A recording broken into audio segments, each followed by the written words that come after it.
तो मेरे प्यारे दोस्तों, अब हम बात करने वाले हैं ड्राइंग्स के बारे में।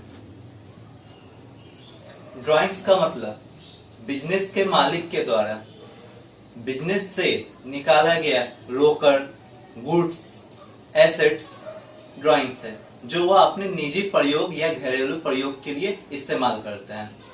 जब हम इसे बैलेंस शीट में दिखाते हैं तो इसे बैलेंस शीट में कैपिटल में से घटा दिया जाता है। चलिए चलते हैं एसेट्स को समझने।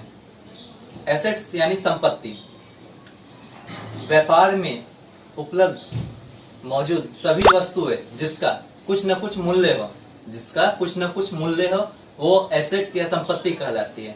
जैसे furniture, table, cash, bank, stock इत्यादि। चलिए चलते हैं लायबिलिटीज को समझने। लायबिलिटीज का मतलब देनदारी से है। किसी कंपनी, फर्म, संस्था इत्यादि के ऊपर वैसी सभी देनदारियां जिनका एक न एक दिन भुगतान होना है, उसे दायित्व या लायबिलिटीज कहते हैं। जैसे क्रेडिटर्स, कैपिटल, लोन इत्यादि। चलिए चलते हैं रिसिप्ट्स को समझने। किसी कंपनी, फर्म, संस्था इत्यादि के द्वारा सभी प्राप्तियां रिसिप्ट्स कहलाती हैं।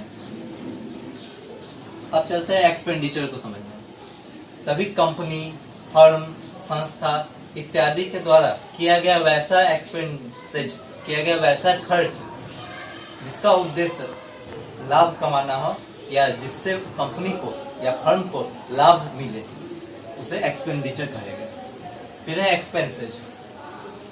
कंपनी, फर्म, संस्था इत्यादि के द्वारा दिन प्रतिदिन होने वाले खर्च को एक्सपेंसेज कहते हैं, जैसे सैलरी, रेंट इत्यादि। तो मेरे प्यारे दोस्तों, अब चलते हैं इनकम को समझने। इसे हम एक उदाहरण के द्वारा समझते हैं। मान लिया कि गुड्स जिसका कॉस्ट 50,000 है, उसे मैंने 60,000 पर बेचा। तो यहाँ 60,000 जो है वो रेवेन्यू है।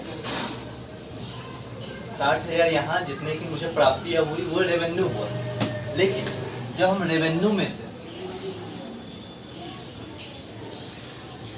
कॉस्ट को घटा देंगे, उस गुड्स के कॉस्ट को जब हम रेवेन्यू में से घटा देंगे तो वो मेरा इनकम होगा। यानी इस केस में इनकम बराबर 60,000 माइनस 50,000 यानी कि 10,000। तो यहाँ मेरा इनकम 10,000 का हुआ। अब चलते हैं प्रॉफिट को समझने। तो कंपनी, फर्म, संस्था इत्यादि में जितना भी इनकम हुआ, उसमें से जब हम एक्सपेंसेज को घटा देते हैं तो वो मेरा प्रॉफिट निकल जाता है। तो प्रॉफिट बराबर